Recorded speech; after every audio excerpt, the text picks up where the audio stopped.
You are watching an Al Bear review. Cue the music. Ah.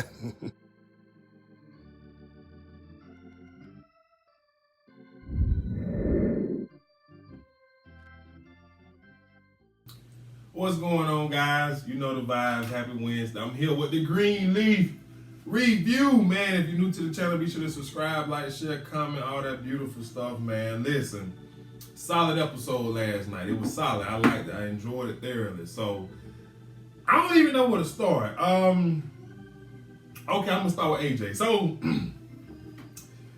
AJ left and he went to go pull up on Sophia. Out of all people, why Sophia? I don't know. But he talking about some, he come to say goodbye and thank her for being who she really was and accepting him and, all of that foolishness. Then, later in the episode, he leaves to go and get something to eat or something. Sophia putting, some cash in his bag and she see the pills. He come back, she called out. Now listen, this is what I want to talk about. First of all, I'm going to say this every single week. I do not like the character that's playing AJ. I don't. Secondly, this boy had the nerve to tell her that she don't know how it feel to be black and be a black man because she light skinned and she got privilege. Playboy, you got them little gummy worm dreadlocks on your head and you super light skinned, so you need to hold that down. And so, like, if we being honest, the only reason why you looked at a certain way because of your hair. You cut it off, it ain't the same as being black. So that pissed me off. I can't deal with it. So anyways, Sophia calls him out like, I can't believe you made my mom lie to the police. And he was like, she had a choice. She didn't have to do it. Nigga, you must be forgot your behind was in that jail cell begging her to tell them people that she was with you. I mean, that you was with. Look, man, this boy got to go. This boy has to go. Somebody need to put a bullet in him. I'm tired of him. He needs to die. Not just go, but die. I can't. I just can't do it with him. He gonna say that she had a choice? Nigga, you was in there begging. Please say I was with you. You my only alibi. I done told these people that you was with me. I done told these people that I was with you at my apartment. You done lied to Grace. You stole the pills. Little mama Sophia trying to give you $200. And you say she don't understand because she ain't black, she light skinned. And you say Grace had a choice. I'm done with him. Next. I can't. So moving on. Had to get it out my system first because he pisses me off. So this episode, Bishop crazy, man. He talking about asking May to get back with him and marry him again. I don't know what the hell wrong with Bishop. I don't. But I will say this. They say opposites attract, and it's definitely true. But anywho, he goes to the kids, Charity, Jacob. Grace asked him to sing a song while he proposed to May and yada, yada, yada. He leaves. Grace, she leaves, and Charity, not Charity, what the boy named Jacob pretty much called Charity out about Phil, and she begs him, Grace wasn't there yet, but she begging him to not say anything to anyone. Grace comes in, and it looked like for a second that he was going to tell. Now, he told Grace later in the episode, which made me extremely happy, because we need to figure out whether Phil is going to be with us or against us, if you understand what I'm saying. And I kind of like the direction the storyline going. I'll get into that in a minute. But anyway, they told Grace they were arguing about what song they gonna sing and all that bull crap. So, anyways, moving on. So, now that Charity dumb behind knows that Jacob know about her and Phil, she gonna run into him, talking about something. Oh, Phil. Do you still have the recording I gave you with Gigi confessing and lying to the police? Because you can't use it right now. And Phil was talking some real stuff. Phil like, look here, dog. Look here, baby. This was always going to be a problem. Because sooner or later they were going to find out that you were snitching. Which is true. So, saying all of that to say, Phil really likes Charity. Don't understand it. At all. Because she like the freshman in college who ain't never had a boyfriend day in her life. So she jumping at every boy that smile at her and wink at her. Like, that's what charity is. I'm sorry. But anywho, Phil says, you know what? I'm going to give you 24 hours to decide whether you want me to use it, give it to Bob, or you want me to destroy it. If you want me to destroy it, we'll destroy it together. And you know, I be listening to Phil talking. I be saying to myself sometimes that he just too smooth. Don't believe him, Charity. Don't believe him. But I do feel like after this episode that Phil really feels a way about her. So anyways, while I'm talking about Phil, I'm going to go ahead and kill this. So anyways, Grace met with this man who owned a lot next to Calvary. She wanted to purchase it. He informs her that he has already sold it to a company. The company is called, what's the name of this girl company? Not the girl company. I don't know what the name is. City on the House, City on the Hill, City on the Hill, Sitting on the Hill, or something like that. So Grace pulls up to the realtor's office, sees Carissa leaving. Now, of course, Carissa was in there getting deed down by that white man. But I ain't gonna even begin to get on her right now. I'm gonna save that for the end of the show. You understand what I'm saying? So Grace go in, meet with Fernando, ask Fernando, you know, what they plan to do with the land, etc., etc. He basically say, none of your business, I can't tell you, but when I'm able to tell you, you will hear from me. So she calls her brother, Aaron. You know, it's so funny. Grace found out that she had a brother, and now Sophia found out that she has a brother, but Grace's brother's some good, and Aaron and Sophia's brother, he ain't no good. You know, that other boy a piece of trash. But anywho, Aaron is looking into who owns Sitting on a Hill. Comes to find out, they find out Harmony and Hope owns it, right? So Grace immediately goes home. She does. She goes, and Charity and Jacob, they in there practicing the song that they gonna sing. And she comes in and she fired up and she asks Jacob, why in the hell you sold your land to Harmony and Hope? So he looking like, man, what you talking about? We sold our land to Sitting on the Hill, City on the Hill. And so she said, no. That ain't what Carissa told me. Carissa told me, hey, it ain't none of my business, but City on the Hill is owned by Harmony and Hope. So somehow or another they started, Grace was like, is this what Charity and him was arguing about earlier, and Charity trying to play it off like it is, but Jacob was just like, really? Then he tell Gigi about Phil. So long story short, Charity leaves and she eavesdropping. Jacob and Gigi talking about what is going on now because Bob Whitmore has bought all of the land that surrounds Calvary.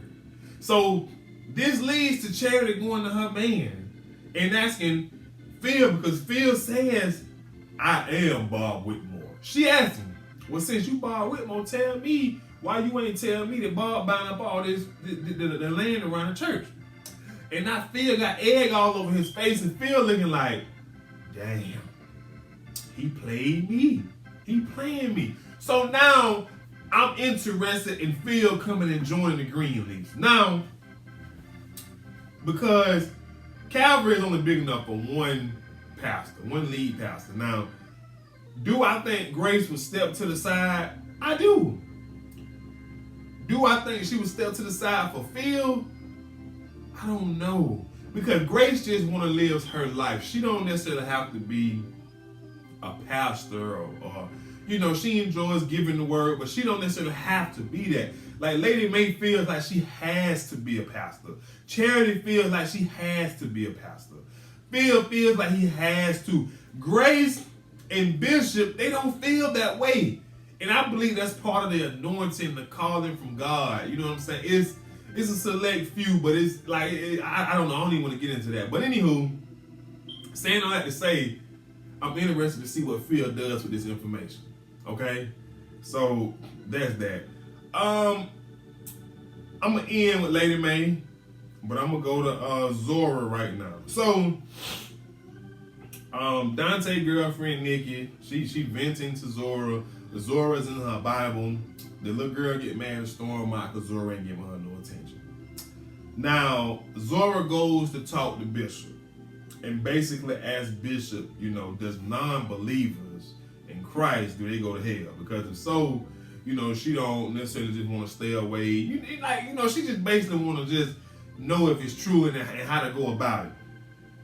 And so Bishop, being the leader, that Bishop is, Bishop tells Zora that it's only 3 things that she can do. And those 3 things are love, listen, and wait.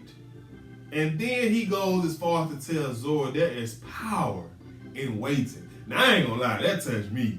Because, oftentimes, we just get in a rush. We want things at our speed. You know what I'm saying? We got to remember it's God's speed, not our speed. So when he said that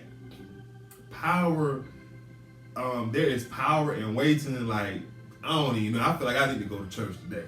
You feel what I'm saying? But so that ease, you know what I'm saying? That basically calmed her down, and he was just like, just wait. They'll come around. All you can do is love, listen, and wait. And lo and behold, she came. Right? She came because Dante put out because she said that if you don't want the white folk money, then you need to do something else. And he told her, well, I don't want the white folk money, and you need to get up out of here. So that was that. So, last but not least, I think I already hit Carissa. No, let me go ahead. So anyways, after the fight, after Grace told Jacob what was going on, he goes up to the room. He see that Carissa got, Spanky or Stanky in the bed with her. And he tells her that he gonna go sleep on the couch or the other room, and because the way that he sleep, he won't get no sleep. And when he leaves, she hollers that she loves him.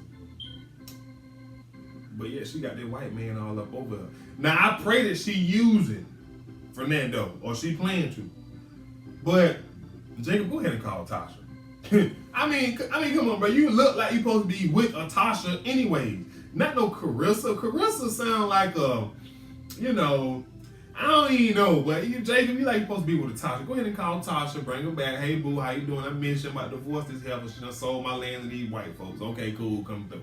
Right? That's what you need to do. But I'm interested to see how he plays this. I'm interested to see if he find out about Carissa letting, letting that white man dibble up in all that good chocolate. You feel what I'm saying? But we gonna see. But anyway, find him. Last but not least, Lady Mae. This episode, Lady Mae is trying to restore her image.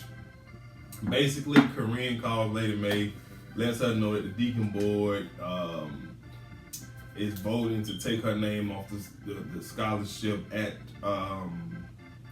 Calvary, and she ain't really a fan of that, right? So she goes and she asks, where it's coming from, and it's coming from Darlene, daughter Vita, who was a recipient of the scholarship, who was molested and raped by Mac multiple times. And I'm gonna keep it real right here, man. Lady Mae was just asking, can she be heard out, explain to her what that scholarship means to her, and all of that good stuff. And I felt like Lady Mae was full of SHIT.